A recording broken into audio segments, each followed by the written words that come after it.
مسیح هم در همین احساسات و مرگ معنوی مملو از ترس بودند. حواریون عیسی مسیح هم در همین احساسات و مرگ معنوی مملو از ترس بودند که عیسی مسیح رستاخیز شده آمد تا آنها را احیا کند.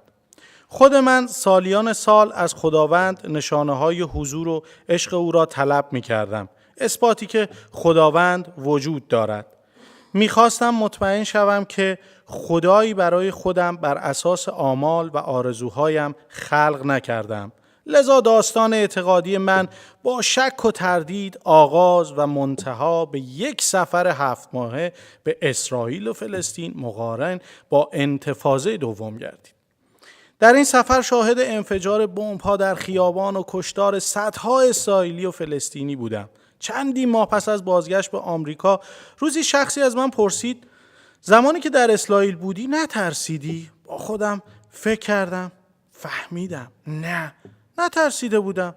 آرامش داشتم، اعتقاد داشتم سرنوشت ابدی من در دستان خداوند امن خواهد بود. آنجا بود که متوجه شدم ایمان در من هست. رستاخیز برای من یعنی مرگ و نابودی تمامی شک‌ها، تردیدها، ترس از نبود خداوند و زنده شدن احساس آرامش بعد از آن همه احساسات منفی و آزاردهنده. احساس آزادی برای ادامه مسیر همراه با اشتیاق جهت خدمت به خداوند و بندگانش بدون ذره‌ای تردید. معنای حقیقی رستاخیز در زندگی من بود. آیا شما به معجزه رستاخیز ایمان دارید؟ آیا به رستاخیز عیسی مسیح ایمان دارید؟ آیا ایمان دارید خداوند رستاخیز را در هر روز و حتی ابدی برای شما قرار داده؟ ممکن است شما کسی باشید که بپرسید چرا من باید به رستاخیز عیسی مسیح ایمان داشته باشم؟ بعضی از افراد در مورد اینکه رستاخیز مسیحا در انجیل‌های 4 گانه در جزئیات متفاوت است دچار ابهام هستند. یوحنا میگوید زنی در کناره مقبره مسیحا حضور داشت. مارک میگوید 4 تن در کنار مقبره حضور داشتند و مرد جوانی خبر خوب رستاخیز مسیحا را میدهد. یوحنا مینویسد 2 فرشته خبر خوب را میدهند. در برخی منابع گفته شده عیسی برای اثبات رستاخیز خودش توسط دیگران لمس شده است. در انجیل متی گفته شده عیسی مسیح در جلیله بر حواریون ظاهر شده است.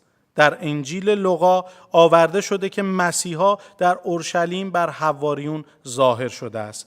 برخی از مسیحیان میگویند جزئیات متفاوت ضرورتاً متضاد هم نیستند، بلکه همگی با هم میتوانند یک راه محتمل برای شرح وسیعی در مورد رستاخیز باشند. به عقیده من جزئیات متفاوت شاخص داستان نیستند و موضوعات مهم عقیدتی که برای رستگاری ما مهم هستند در بین اناجیل 4 گانه ثابت هستند. چرا ما باید به رستاخیز عیسی مسیح ایمان داشته باشیم؟ من معتقدم معجزات محتمل هستند. من به شخصه به 5 تا از اعمال معجزه‌گونه خداوند بیشتر احساس نزدیکی می کنم. تعداد بسیار بیشتری معجزه در کتاب مقدس مطرح شده و حتی تعداد بیشتری هم در سنن مسیحی وجود دارد که به تنهایی در مورد رستگاری و رستاخیز مسیحا نیستند. در اینجا 2 معجزه را مطرح می کنم که برای رستگاری و حقیقت آن ضروری هستند. نخست، معتقدم عیسی مسیح هم کاملا انسان با تمام ضعف‌ها و محدودیت‌هایش و هم کاملا الهی با قدرت نامحدود الهی می باشد.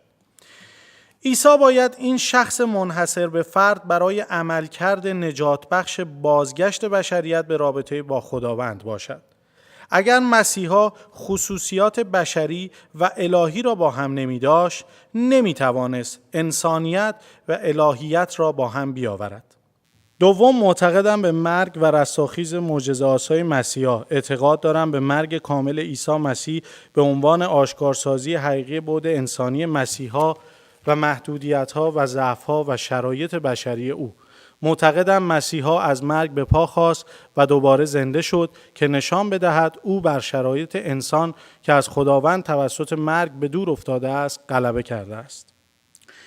2. برای بازگشت به سوی خدا جهت زندگی بهتر باید تلاش کرد. در رستاخیز مرگ واقعی همگی به سوی خداوند برمیگردند.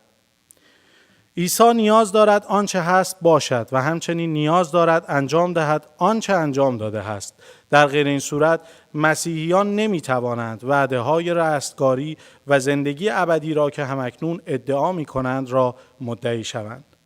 این همان چیزی است که پال از حواریون عیسی در قرنطی به مردم در پاسخ به رستاخیز بیان نمود. اگر رستاخیز برای مسیحیان اتفاق نیفتاده است، شما از ایمان تهی بوده و همچنان غرق در گناهان خود هستید. پایانی که ما معتقدیم این مفاهیم معجزه‌گونه را ایجاب می کند. چرا شما باید به معجزه رستاخیز عیسی مسیح ایمان داشته باشید؟ توماس که در کتاب مقدس چنین ادعای بزرگ رستاخیز را بدون اثبات نپذیرفت، ناصالح نخواهد بود. شما هم به همین میزان حق دارید که به راحتی رستاخیز را نپذیرید. من سالها از گلگوی توماس پیروی کردم، اما هدیه بسیار متفاوت تری را نسبت به توماس دریافت کردم. بنابراین به آن معتقد شدم. من آرامش را دریافت کردم. برخی ادعا می کنند خدای مهربان دانا از ما ایمان بدون اثبات نخواهد خواست. آیا می شود خدای خوب ما را در مورد چنین مسائل مهمی این گونه بی اطلاع بگذارد؟ من ایمان دارم به آرامشی که حاصل رستاخیز معنوی من از شک هاست که نوع دیگری از اطلاع رسانی است. هدایای متعدد خداوند در این کلیسا برای ایمان آوردن اطراف ما در سرودها، عشای ربانی و کتاب مقدس وجود دارند. خداوند به شما عشق زمینی عطا فرموده. چنین عشق الهی است که میتواند در فراز و نشیب‌های زندگی یاور و مراقب ما باشد. هیبت و شگفتی جهان خلق شده میتواند الهام بخش ایمان ما باشد. ما به خدای عاشق ایمان داریم که از طریق روح القدس بر قلب‌های ما اثر می‌بخشد و روح القدس به شیوه‌های گوناگون اثر بخش میباشد. توماس آن را با دستانش لمس نمود. آنهایی که در ایمائس بودند دعوت شدند تا بچشند و ببینند. همانطور که پیشتر گفتم به من آرامش عطا شد. شما ایمان خود را خواهید داشت که به روش خودتان در زمان خیش عطا خواهد گردید. هدیه معجزه آسای ایمان رستاخیز شما همه در اطراف شماست. بنابراین باشد که شما هم عشق نجات بخش خداوند را همان گونه که حقیقی و واقعی است تجربه کنید. باشد که با دریافت این موعظه برکت یابید، همان گونه که من آن را وعظ کردم. آمین.